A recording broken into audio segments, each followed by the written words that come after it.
مرکز مطبوعات وزارت کارهای داخلی تاجیکستان خبر داد که شب 8 فوریه سال 2023 ساعت 03:00 دقیقه در مرکز سودای فرخنده شورت واقع در کوچه رودکی در مرکز نویه 5 ولایت ختلان که به سیارو و اویجان سال تولدش 1954 ساکن دهه امام مشرب نویه مذکور منصوب می باشد سوختار به عمل آمد. وزارت کارهای داخلی گفت فوراً به جای حادثه 7 ماشین آتش نشانی و 83 سوختار نشان سفربر کرده شدند. به اطلاع وزارت کارهای داخلی علنگه آتش در مساحت 240 متر مربع 13 نقطه خدمت رسانی را فرا گرفته بود. سوختار در ساعت 04:45 دقیقه پورا خاموش کرده شد.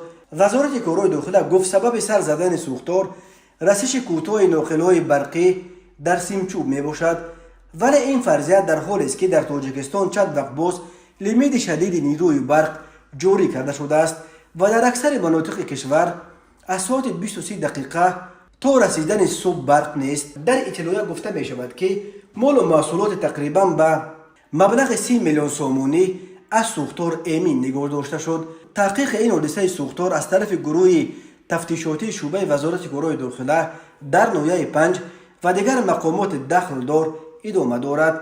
شمس‌الله فاضلوف خبرنگار زاده نویه 5 نیز با نشر چند عکس از محل حادثه در فیسبوک از قبل شاهدان خبر داد که سوختار شب گذشته در بازار مرکزی این نویه بیش از 15 دکان و مال و محصولات صاحبکاران و 2 مغازه کلان 2 آشیانه پاره سوخته خاکستر گشته است.